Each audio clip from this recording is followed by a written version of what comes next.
Hi అందరికీ నమస్తే. Welcome to off screen ముచ్చట్లు. అయితే ఈరోజు నేను మా తాత కలిసి ఒక బర్రెని కొనడానికి అయితే వచ్చినాము.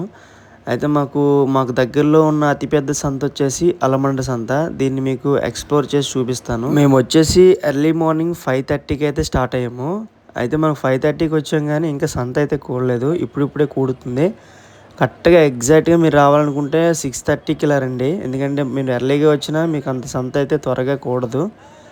అయితే మేము గేదెలు కొనడానికి వచ్చాం కాబట్టి ఇదంతా గేదెల సెక్షను. ఒక్కో సెక్షన్ అంటే అటుపక్క మళ్ళీ ఆవులుంటాయి, పడ్లుంటాయి. డిఫరెంట్ అంటే ప్రతి జాతికి సంబంధించినన్ని సపరేట్‌గా అయితే ఉంటాయి.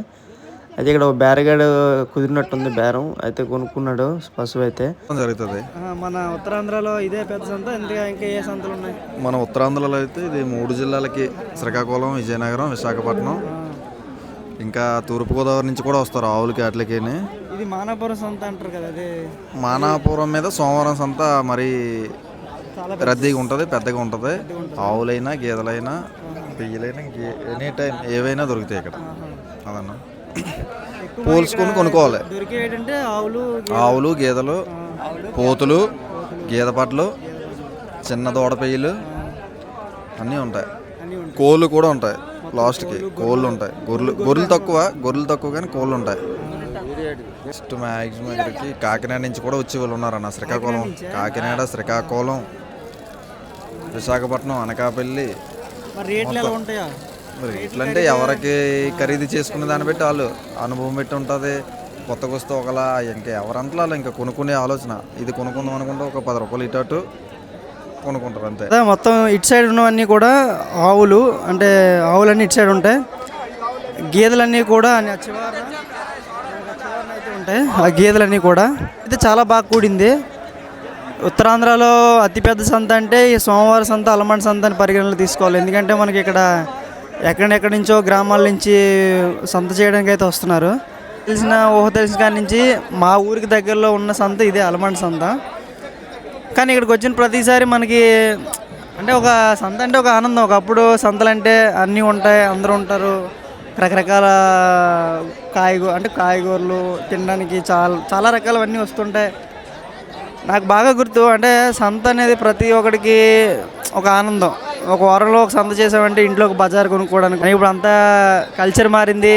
కానీ ఒకప్పుడు ఏంటంటే సంత అనేది ప్రతి ఒక్కరు కూడా వేన్లే ఉండే కాదు. నాకు తెలిసిన కాడి నుంచి సంతకి వెళ్తున్నామంటే ఆ మరుసటి రోజు నైట్కి అన్నీ ప్రిపేర్ అయిపోయి ఏ సంత వెళ్తున్నాం అంటే కొనడానికి వెళ్తున్నాం, అమ్మడానికి వెళ్తున్నాం అనేది ప్రిపేర్ అయిపోయిన తర్వాత కొంత డబ్బులు జమ చేసుకొని సంతకి బయలుదేరేటోళ్ళు.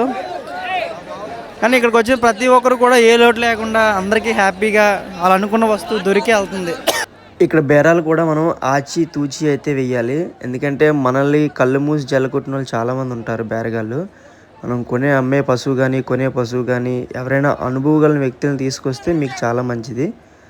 అయితే మనకి ఇక్కడ దొరకని ఐటమ్స్ అన్నీ ఉంటాయి. అన్నీ కూడా దొరుకుతాయి. చికెను, మటను, ఫిష్, కాయగూరలు అన్నీ ఆల్మోస్ట్ అన్నీ దొరుకుతాయి. ఇక్కడ నాకు సంతలో ఫేవరెట్ వచ్చేసి ఇది పెండలం దుంప. చిన్నప్పటి నుంచి ఎప్పుడైనా మా తాతగారు సంతకి వెళ్తే ఇవి తప్పకుండా మా కోసం తీసుకొచ్చేటోడు. సో చాలా టేస్టీగా అయితే ఉంటుంది. నా చిన్నప్పుడు చాలాసార్లు ప్రతి సోమవారం మా తాతతో సంతకు వచ్చేసేవాడిని. స్కూల్కి వెళ్ళేవాడిని కాదు. ఇక్కడ మనకి తినే కాయగూరలే కాదు, పండించే కాయగూర మొక్కలు కూడా ఉంటాయి. నేను ఎప్పుడు వచ్చినా సరే ఇక్కడి నుంచి ఏదో ఒక నారు పట్టుకెళ్తాను ఇంటికి. ప్రతిసారి వేస్తాను, కానీ మనం ఎన్నిసార్లు వేసినా కూడా ఫెయిల్యూర్ వచ్చేసేది. కానీ దాని పంట ఎలా పండేదో, దానికి భూమిసారం ఎలా ఉండేది కూడా నాకు ఐడియా ఉండేది కాదు. కానీ ఇక్కడ అన్ని పనిముట్లు అయితే మనకు దొరుకుతాయి. మన వ్యవసాయానికి సంబంధించిన పనిముట్లు A to Z, ఇంట్లోకి అవసరమైన సామాన్లు కూడా ఇక్కడ మనకు దొరుకుతాయి. ఖరీదు కూడా కొంచెం అటుకిటికి మధ్యలోనే ఉంటాయి. మరి అంత ఎక్కువ ఖరీదు అయితే ఉండవు. మనకి ఇక్కడ అన్నీ కూడా దొరుకుతాయి. ఇక్కడ మనకి అనుకున్న రేటు, అనుకున్న వస్తువు అనుకూలంగా దొరకాలంటే తప్పకుండా సరే మీరు 1కి 10 సార్లు చెక్ చేసుకొని ప్రతిదాన్ని కూడా బేరమాడుకుంటేనే మీరు అనుకున్న వస్తువు తక్కువ ధరలో కొనుక్కోగలుగుతారు.